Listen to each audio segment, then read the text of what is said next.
Ciao a tutti e bentornati su Celebrita dalla Turchia. Spero che la vostra giornata stia andando alla grande, perché oggi vi porto una storia che ha lasciato tanti senza parole e che, fidatevi, non è la solita voce di corridoio.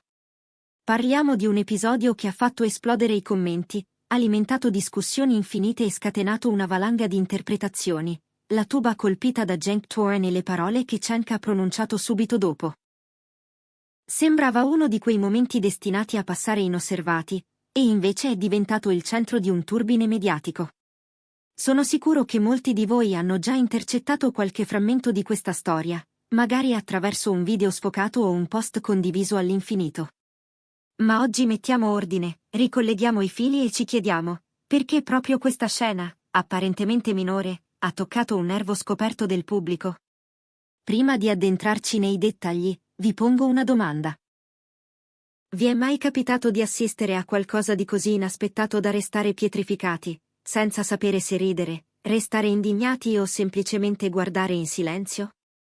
Preparatevi, perché quello che analizzeremo oggi si avvicina molto a quel tipo di sorpresa. E se non l'avete ancora fatto, iscrivetevi al canale, qui esploriamo le curiosità più intriganti, le tensioni che accendono i social e le storie che meritano di essere raccontate con calma, voce ferma e un pizzico di cuore. Attivate la campanella per non perdere nessun aggiornamento, credetemi, di questi tempi un dettaglio può cambiare tutto. Andiamo al punto. La notizia che ha fatto il giro delle bacheche è semplice nella forma e complicata nella sostanza. Una tuba è stata colpita. Le parole chiave sono proprio queste: colpita, da chi e perché. Da qui si dipana l'intero racconto, perché la tuba non è soltanto un oggetto. È simbolo, scena, contesto, e soprattutto scintilla che ha innescato i commenti di Cenk Torun. E sono quei commenti, più ancora dell'urto in sé, ad aver sorpreso tutti, creando uno scarto tra ciò che ci si aspettava da lui e ciò che lui ha effettivamente detto. Immaginate la scena. Un evento pubblico, forse una prova generale, forse il dietro le quinte di un set dove Cenk Torun e Massine Merabet si muovono tra musicisti, tecnici, luci che scaldano la scena e un via vai continuo di strumenti. La tuba, con il suo corpo dorato e la voce profonda che ti vibra nello stomaco, è appoggiata a terra, in un angolo che sembra sicuro. Poi, un attimo di distrazione, un passo di troppo, una dinamica imprevista, la tuba viene urtata. L'oggetto barcolla, tocca il pavimento, lascia un suono sordo che stona in mezzo al brusio. E da lì, l'onda lunga.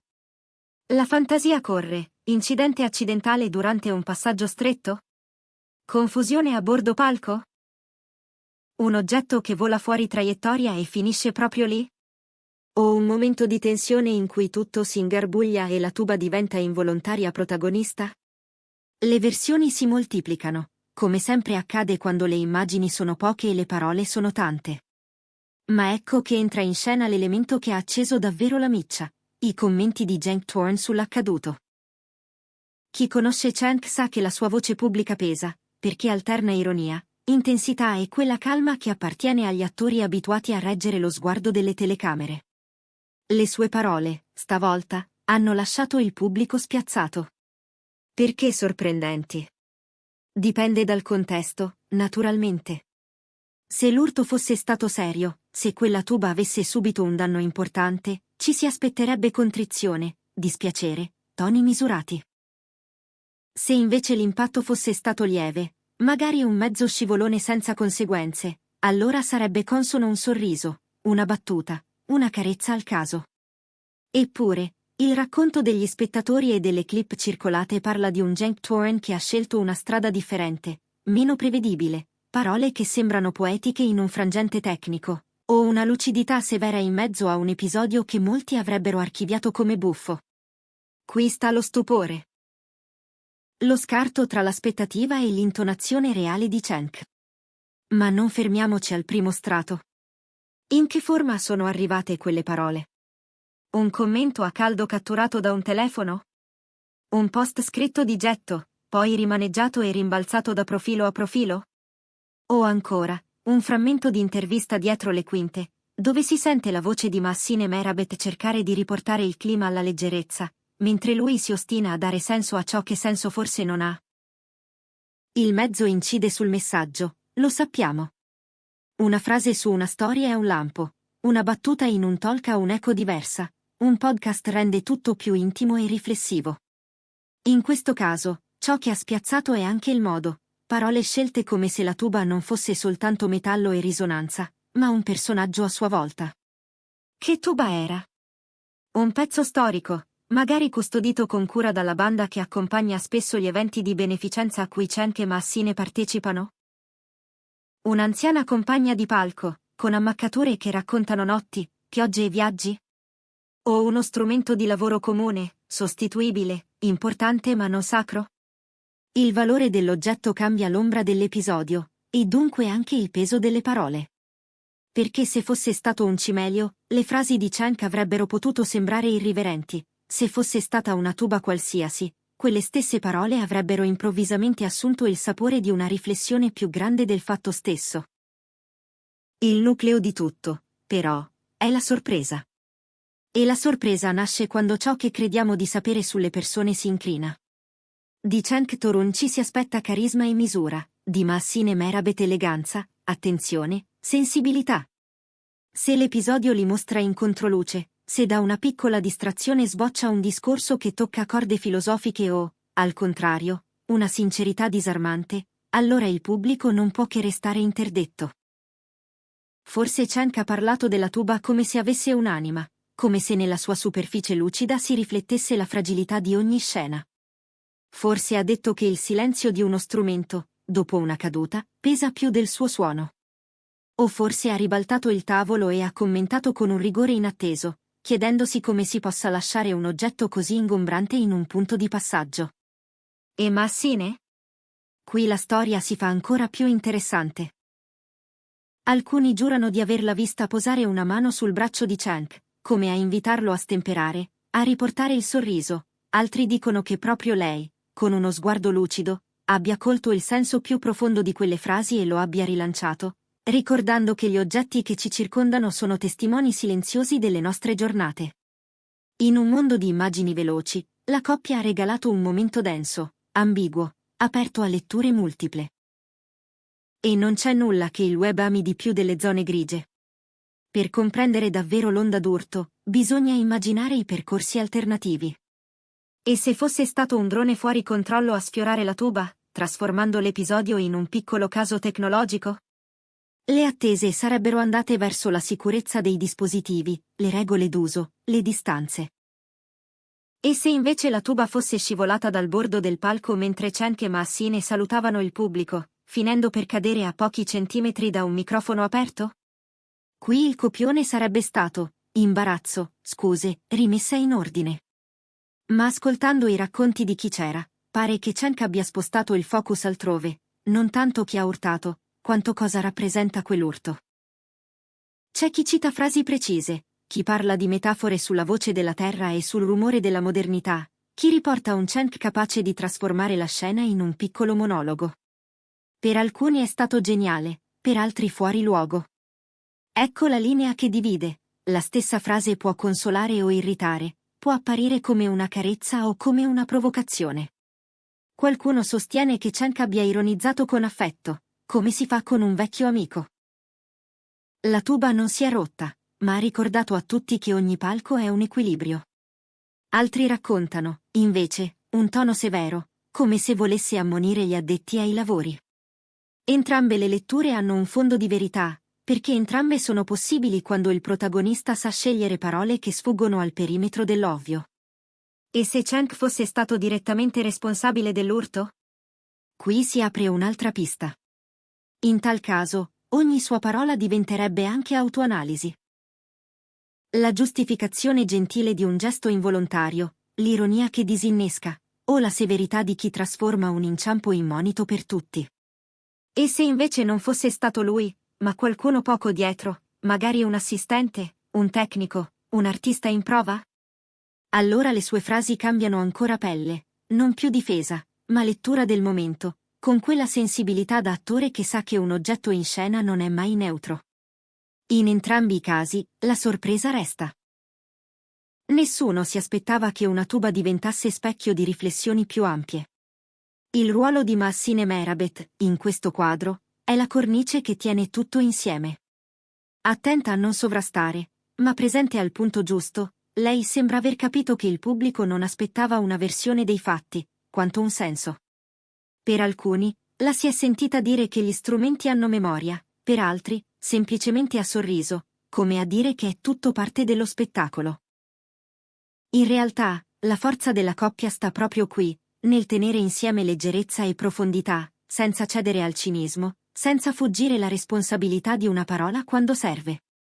Infine, non dimentichiamoci del megafono digitale. Una frase su una piattaforma può rombare come una fanfara o passare come un sussurro, tutto dipende dal contesto. Se Cenk ha parlato su un palco, il suono dell'ambiente, gli sguardi e i respiri hanno inciso. Se ha scritto poche righe, le abbiamo lette tutti come fossimo giudici di un tribunale invisibile. E se l'ha detta con un sorriso trattenuto, quel sorriso è stato decifrato, frame per frame, fino a diventare prova a favore di tesi opposte. È il gioco, oggi. Ed è anche la prova che ogni parola di Cenk Torun viene amplificata, soprattutto quando al suo fianco c'è la calma magnetica di Mahsine. Qualcuno ha osservato che, in realtà, non è la tuba la protagonista, ma la nostra capacità collettiva di trasformare ogni piccola crepa in un racconto. Forse è proprio qui la chiave dei commenti di Cenk, la capacità di mettere a fuoco l'istante, di dargli un contorno, di evitare che scivoli via senza insegnarci nulla. Per i critici, è un modo di nobilitare un imprevisto minimo. Per chi lo applaude, è l'arte del gesto. Estrarre significato da un dettaglio e restituirlo al pubblico come un invito a guardare meglio. Vale la pena chiedersi, se la tuba fosse stata un oggetto qualunque, tutto questo sarebbe accaduto? Probabilmente no. C'è qualcosa di simbolico in quello strumento enorme, difficile da ignorare, dalla voce profonda. Colpirla, anche solo sfiorarla, è come interrompere un basso continuo che stava sostenendo tutto il resto. E se Cenk ha deciso di parlare proprio di questo, di quel sostegno invisibile che spesso dimentichiamo, allora si capisce perché le sue parole abbiano avuto presa. In fondo, quante volte ci rendiamo conto del valore di ciò che non vediamo finché non succede qualcosa a interromperlo? Le reazioni del pubblico, come prevedibile, si sono polarizzate, chi lo trova sublime, chi lo trova eccessivo, chi avrebbe preferito una risata, una scusa, e via. Ma ciò che conta è lo spazio aperto.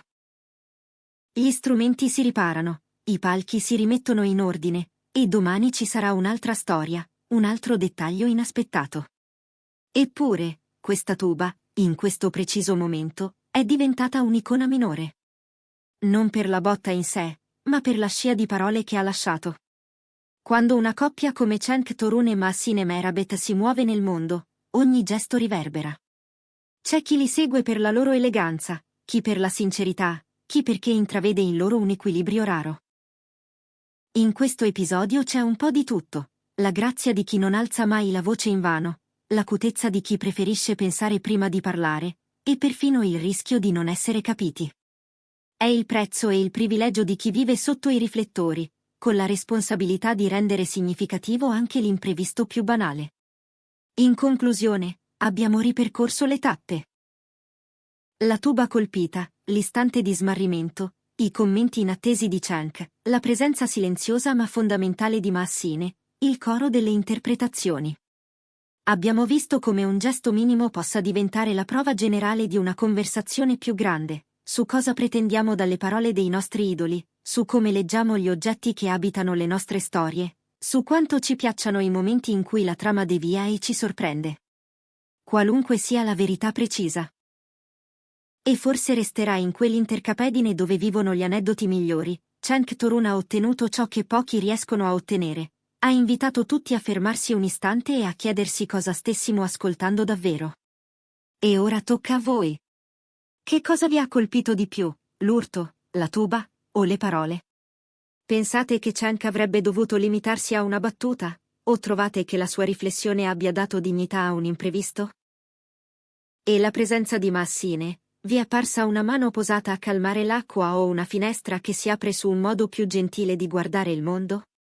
Scrivetelo qui sotto, lo spazio dei commenti è la nostra platea, e la vostra voce è lo strumento che, più di tutti, vogliamo ascoltare. Se questo racconto vi ha intrigati, lasciate un like, condividetelo con chi ama i retroscena e le storie che somigliano a specchi. E, soprattutto, iscrivetevi. Vi aspettiamo al prossimo appuntamento, perché tra un applauso e un silenzio, tra un passo avanti e uno di lato, le storie più sorprendenti spesso iniziano proprio dove non le avremmo mai cercate.